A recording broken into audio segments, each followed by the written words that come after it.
কামাখ্যা মন্দির, যেখানে দেবীর কোনো মূর্তি নেই, বরং একটি প্রাকৃতিক পাথরের ফাটলকেই আদি শক্তি হিসেবে পুজো করা হয়। পৌরাণিক কাহিনী অনুসারে যখন ভগবান বিষ্ণুর সুদর্শন চক্রে সতীদেবীর দেহ 51টি খণ্ডে বিভক্ত হয়েছিল, তখন তার যোনি বা গর্ভ পতিত হয়েছিল এই পবিত্র ভূমিতে। উমানন্দ মন্দির, ব্রহ্মপুত্রের বুকে জেগে থাকা বিশ্বের এই ক্ষুদ্রতম নদীদ্বীপের রহস্য জানলে আপনি চমকে উঠতে বাধ্য। পৌরাণিক কাহিনী মতে স্বয়ং মহাদেব একসময় এখানে ধ্যানে মগ্ন ছিলেন এবং তাঁর তৃতীয় নেত্রের ক্রোধে কামদেব ভস্মীভূত হয়েছিলেন। এই সমস্ত জায়গার ইতিহাস, দর্শনের সঠিক সময়, টিকিট মূল্য এবং ভ্রমণ সংক্রান্ত সমস্ত গুরুত্বপূর্ণ তথ্যই থাকছে এই ভিডিওতে। তাহলে চলো শুরু করা যাক আজকের গুয়াহাটির সফর।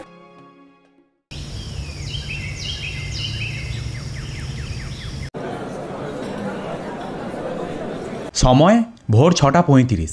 শিয়ালদহ স্টেশনের চিরচেনা ব্যস্ততা, আর তার মাঝেই শুরু হচ্ছে আমাদের যাত্রা। আজকের আমাদের সফর সঙ্গী 13173 কাঞ্চনজঙ্ঘা এক্সপ্রেস। রওনা দিচ্ছি উত্তর পূর্ব ভারতের প্রবেশদ্বার গুয়াহাটি।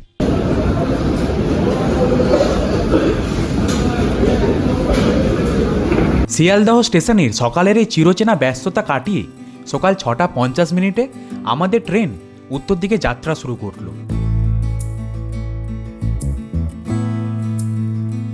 প্রায় 1000 কিলোমিটারের এই দীর্ঘ সফরে আমরা পার হব মোট 4টি রাজ্য আর 33টি ছোট বড় স্টেশন, যেখানে এই ট্রেন থামবে। আর এই যাত্রার শেষে আমরা পৌঁছে যাব উত্তর পূর্ব ভারতের প্রবেশদ্বার গুয়াহাটি। সময় লাগবে প্রায় 1 দিন আর 1 রাত। পরের দিন ভোর 2:30 থেকে 3টের মধ্যেই পৌঁছে যাওয়ার কথা।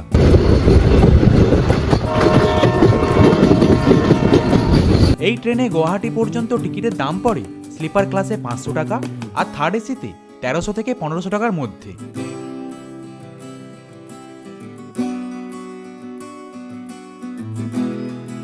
ঘড়িতে সময় তখন ভোর 4টা। প্রায় 1.5 ঘন্টা দেরিতে আমাদের ট্রেন এসে পৌঁছলো গুয়াহাটি স্টেশনে। স্টেশনে কিছুটা সময় কাটিয়ে ভোরের আলো ফুটতেই আমরা বেরিয়ে পড়লাম হোটেলের উদ্দেশ্যে।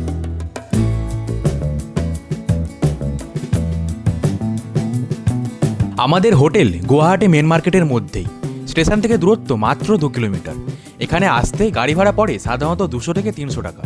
তবে চাইলে তোমরা সরাসরি পুরো দিনের সাইট সিনের জন্য গাড়ি বুক করে নিতে পারো। তাহলে আলাদা করে হোটেল ড্রপের জন্য এই এক্সট্রা ভাড়াটা দিতে হয় না। আমরাও ঠিক সেটাই করেছি। সারাদিনের সাইট সিনের জন্য এই ইনোভাটা বুক করে নিয়েছি, যার খরচ পড়ছে 3500 টাকা। হোটেলে পৌঁছে চেক ইন সেরে একটু বিশ্রাম নিয়ে ফ্রেশ হয়ে নিলাম, আর তারপরই রওনা দিলাম গুয়াহাটির সবচেয়ে রহস্যময় আর সবচেয়ে পবিত্র জায়গা কামাখ্যা মন্দিরের উদ্দেশ্যে।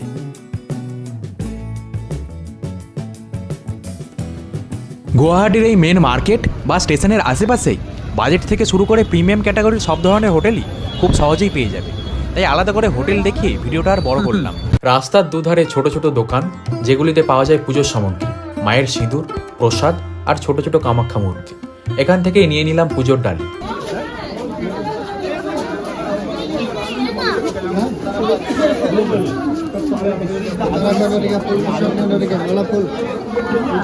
মন্দির খোলা থাকে প্রতিদিন সকাল 5:30 থেকে সন্ধ্যে 5:30 পর্যন্ত।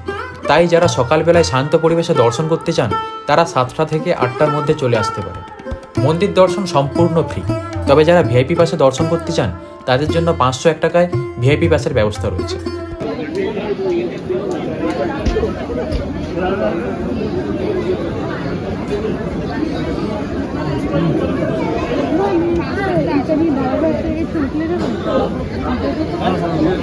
কামাখ্যা মন্দির শুধু আসাম নয়, পুরো ভারতের অন্যতম গুরুত্বপূর্ণ তীর্থস্থান। এটি 51টি সতীপীঠের মধ্যে অন্যতম। এইখানেই নাকি মা সতীর যোনির অংশ পড়েছিল, তাই কামাখ্যা মন্দিরকে মহামায়ার স্থান বলা হয়। এই মন্দির তান্ত্রিক পুজো ও সাধনার জন্য বিখ্যাত। মন্দিরের মূল অংশের স্থাপত্য দেখলে বোঝা যায় 8ম থেকে 10ম শতাব্দীর কাছাকাছিতে নির্মিত। বহুবার ধ্বংস হয়েছে, আবার নতুন করে তৈরি করা হয়েছে। বর্তমানে যে রূপটা দেখছো, সেটা 1700 শতকে কোচ বংশের রাজা নরনারায়ণ তৈরি করেছিলেন। চারপাশে ভক্তদের ভিড়, কেউ পুজো দিচ্ছেন, কেউ প্রসাদ কিনছেন। আর সেই ভক্তদের মাঝে দাঁড়িয়ে আমি বুঝতে পারছিলাম কেন এই স্থান 1000 বছরের বেশি সময় ধরে ভারতবর্ষের শক্তি আর বিশ্বাসের প্রতীক। এই সেই স্থান যেখানে আজও বলি প্রথা রয়েছে। এখানেই দেওয়া হয় পশু বলি।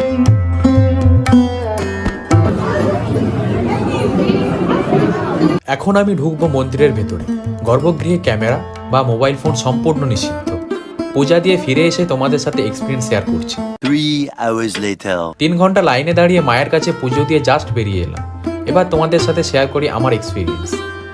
গর্ভগৃহে যাওয়ার জন্য বিরাট লম্বা লাইন পড়ে। এই লাইনেই কেটে গেল 3 থেকে 4 ঘন্টা। যারা ভিআইপি পাশে দর্শন করে তাদেরও লাইন পড়ে, বাট কম্পারেটিভলি ছোট লাইন। এই লাইনেও 1 থেকে 1.5 ঘন্টা তো লেগেই যায়। আই হোপ বুঝতেই পারছো কত কত ভক্ত ডেলি মায়ের দর্শনে আসে।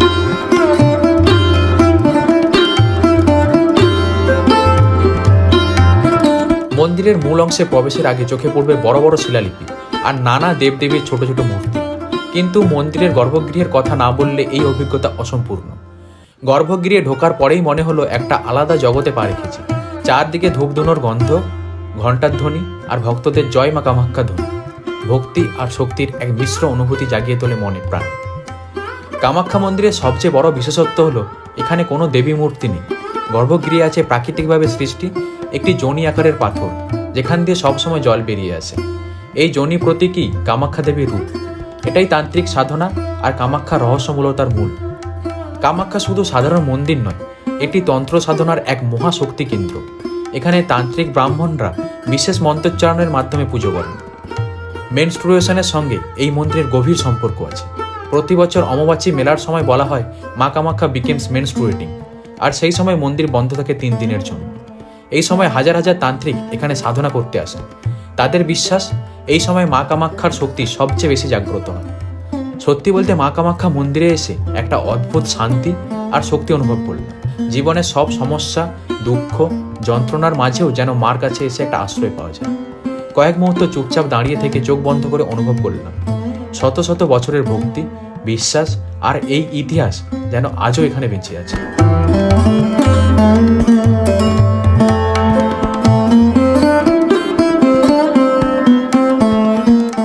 কামাখ্যা মন্দির থেকে বেরিয়ে এবার রওনা দিলাম ব্রহ্মপুত্রের বুকে ভেসে থাকা উমানন্দ মন্দিরের দিকে। একটা মন্দির যা কিনা রয়েছে ব্রহ্মপুত্র নদীর বুকে একটা ছোট্ট দ্বীপে। গুয়াহাটি স্টেশন থেকে এই মন্দিরের দূরত্ব মাত্র 3 কিলোমিটার। গাড়িতে সময় লাগে 10 থেকে 15 মিনিট। চলে এলাম ব্রহ্মপুত্রের পাড়ে। এখান থেকেই ফেরি করে যেতে হবে আইল্যান্ডে। ঘাটে পৌঁছেই দেখতে পাবে অনেক নৌকো সাজানো রয়েছে, কিছু সরকার অনুমোদিত ফেরি আর কিছু প্রাইভেট বোট।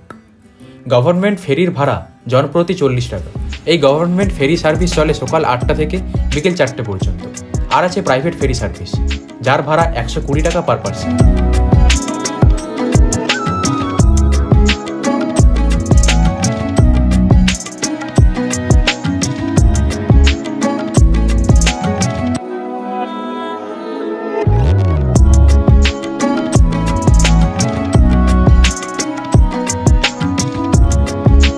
আমি টিকিট কেটে উঠে পড়েছি এই গভর্নমেন্ট ফেরিতে। অনেক ভক্ত, স্থানীয় মানুষ আর কিছু পর্যটক নিয়ে আমাদের বোট এখন নদীর বুক চিরে এগিয়ে চলেছে উমানন্দ আইল্যান্ডের দিকে।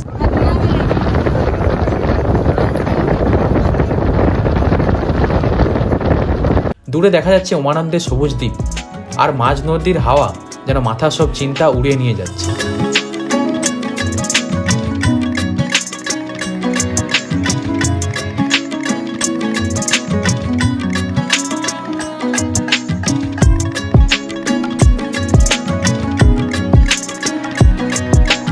চলে এসেছি আইল্যান্ডের ফেরিঘাটে।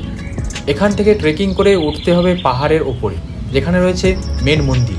তবে মন্দিরে ঢোকার আগে চারপাশের প্রকৃতি মন কেড়ে নেয়।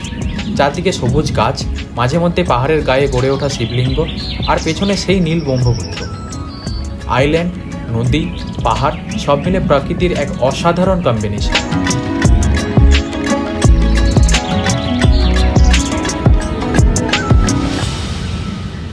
মন্দিরের সিঁড়ি বেয়ে উঠতে উঠতে দেখা যাবে পাহাড়ের কোলে গড়ে ওঠা ছোট ছোট গুহা আর শিব মূর্তি। সকাল 5:30 থেকে সন্ধ্যে 6টা পর্যন্ত খোলা থাকে এই মন্দির। এই উমানন্দ মন্দিরের একটা দারুণ ইতিহাস রয়েছে। 1700 সালে অহোম রাজা গদাধর সিংহ এই মন্দির তৈরি করেছিলেন। এখানে পূজিত হন ভগবান শিব, আর বলা হয় স্বয়ং শিব আর পার্বতী এখানে আনন্দে কিছু সময় কাটিয়েছিলেন। তাই এর নাম উমানন্দ, মিন্স উমা যে পার্বতী তার আনন্দ। এই থেকে নাম হয়েছে উমানন্দ। এখানে স্থানীয়দের মতে এই মন্দির দর্শনের পর নাকি শিবের আশীর্বাদে জীবনের সব দুঃখ কষ্ট মুছে আনন্দে ভরে।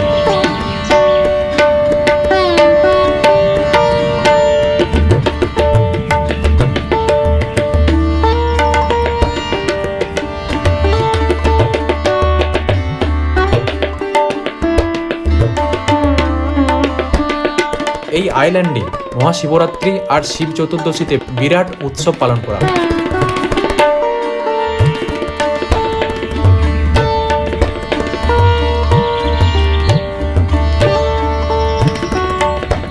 উমানন্দ মন্দির থেকে ফিরে এবার আমি যাচ্ছি আরেক ঐতিহাসিক স্থান, বশিষ্ঠ আশ্রম বা বশিষ্ঠ মন্দির, যেখানে আছে আশ্রম, ঝর্ণা আর গভীর সাধনার ইতিহাস।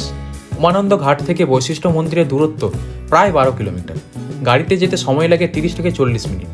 রাস্তা মোটামুটি ভালোই। চলে এসেছি বশিষ্ঠ আশ্রম। মন্দিরের প্রবেশপথ দিয়ে ঢুকতেই একদিকে মন্দিরের বিশাল গেট, আর চারদিকে বড় বড় গাছ, পাখির ডাক আর ঠান্ডা বাতাস। এখানকার প্রকৃতি এতটাই সুন্দর আর শান্ত, মনে হবে যেন শহরের মধ্যে লুকিয়ে থাকা একটা পাহাড়ি গ্রাম। এই মন্দির সকাল 6টা থেকে রাত 9টা পর্যন্ত খোলা থাকে।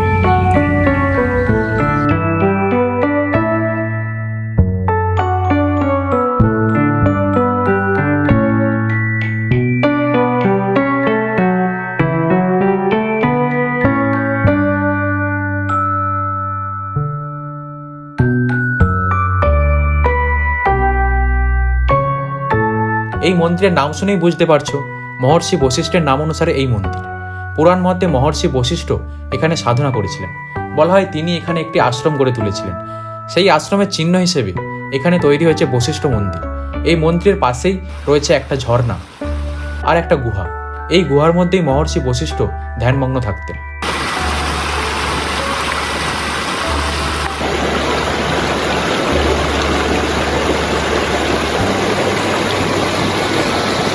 মন্দিরের ভেতর ঢুকলে মহর্ষি বশিষ্ঠের মূর্তি আর শিবলিঙ্গ দেখতে পাবে।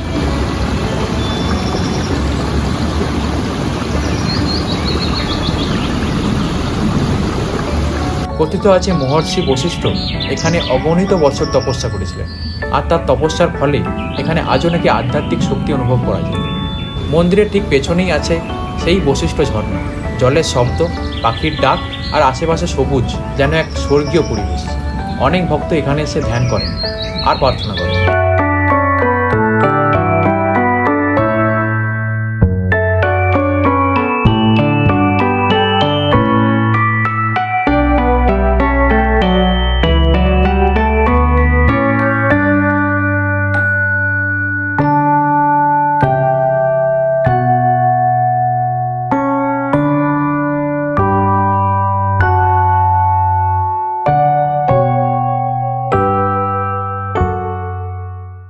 এবার চলে এসেছি গুয়াহাটির একেবারে অন্যরকম একটা মন্দিরের দিকে, যেটা দেখতে অনেকটাই অন্ধ্রপ্রদেশের তিরুপতি বালাজি মন্দিরের মতো। আর এই মন্দিরের নাম পূর্ব তিরুপতি শ্রী বালাজি মন্দির। বশিষ্ঠ আশ্রম থেকে বালাজি মন্দিরের দূরত্ব প্রায় 10 থেকে 12 কিলোমিটার, যা যেতে সময় লাগবে প্রায় 30 মিনিটের মতো। প্রতিদিন সকাল 6টা থেকে দুপুর 12টা, আবার বিকেল 3টে থেকে রাত 8টা পর্যন্ত খোলা থাকে এই মন্দির।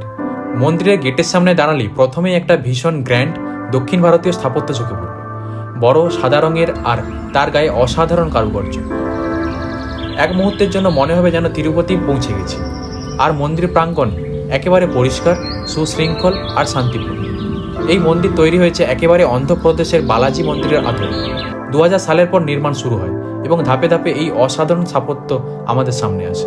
মন্দিরের ভেতরে প্রবেশ করলে দেখতে পাবেন শ্রী ভেঙ্কটেশ্বর এর বিরাট মূর্তি। মূর্তির গায়ে ঝকঝকে সোনালী অলংকার আর সুন্দর সাজানো পুষ্পমালা। মন্দিরের দেওয়ালে স্তম্ভে অসাধারণ পাথরের খোদাই কাজ, যেগুলোতে হিন্দু পুরাণের নানা দৃশ্য ফুটে উঠেছে। এখানে প্রতিদিন বহু ভক্ত আসেন। শ্রী বালাজির সামনে দাঁড়িয়ে ভক্তরা নিজের মনের কথা বলেন। বিশেষ করে বুধবার আর শনিবার অনেক ভিড় হয় এখানে।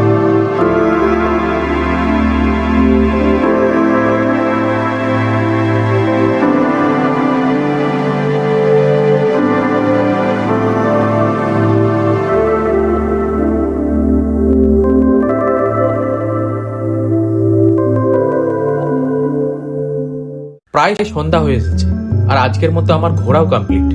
এবার ক্যাব আমাকে ড্রপ করবে আমার রুমের সামনের ফ্যান্সি মার্কেটে। ওখানের মার্কেটটা ঘুরে দেখব, কারণ গুয়াহাটিতে আজকেই আমার লাস্ট দিন। বালাজি মন্দির থেকে ফ্যান্সি বাজারের দূরত্ব প্রায় 12 কিলোমিটার। গাড়িতে সময় লাগবে 30 মিনিটের মতো। বাজারের মোড়ে নামার সাথে সাথেই মনে হলো যেন স্প্লানেড নিউ মার্কেটে চলে এসেছে। এই মার্কেটও সেম ক্রাউড, সেম ব্যস্ত। হাজারো মানুষের হাঁটাহাঁটি, দোকানের হাঁকডাক আর আলোর চমক। বেশিরভাগ দোকানই ফুটপাতের ধারে।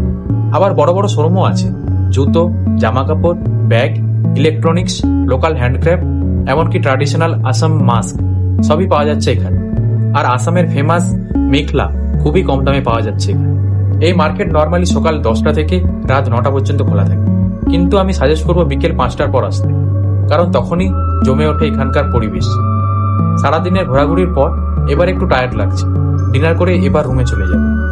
আচ্ছা, তোমাদের সাথে কিছু কথা শেয়ার করার আছে। আগের এই আরাকো ভিডিওটাতে তোমাদের থেকে অ্যাবাভ এক্সপেকটেশন ভালোবাসা পেয়েছি, and I am really very grateful for that. এখনো পর্যন্ত কেউ দেখে না থাকলে স্ক্রিনের অ্যাবাভ রাইট কর্নার কাটে অ্যাড এন্ড স্ক্রিনে অ্যাড করে দিচ্ছি, দেখে আসতে পারো। 1 hour later. টাইম 10টা 20। জাস্ট ডিনার করে বেরোলাম, হাঁটছি রুমের পথে। মা কামাখ্যা থেকে শুরু করে তিরুপতি, আজকের সারা দিনটা ভক্তির মধ্যেই কাটলো, তাই মনটা বেশ পরিষ্কার লাগছে। আজকের মতো এখানেই শেষ করছি। এই ছিল আজকের গুয়াহাটির গল্প। ইতিহাস, ভক্তি, লোকাল কালচার আর শহরের কোলাহলের মধ্যে একটা দিন। এরপর কাল বেরিয়ে পড়বো আসাম, মেঘালয়ের সীমানা ছুঁয়ে থাকা সেই ম্যাজিক্যাল ডাউকি নদীর খোঁজে, যেখানে স্বচ্ছ নীল জলে ভাসবে নৌকো, আর পাহাড়, নদী, মেঘ মিলিয়ে এক অসম্ভব সুন্দর পৃথিবী। চলো সেই রূপকথা দেশে যাওয়ার জন্য প্রস্তুতি নিই। দেখা হবে পরের পর।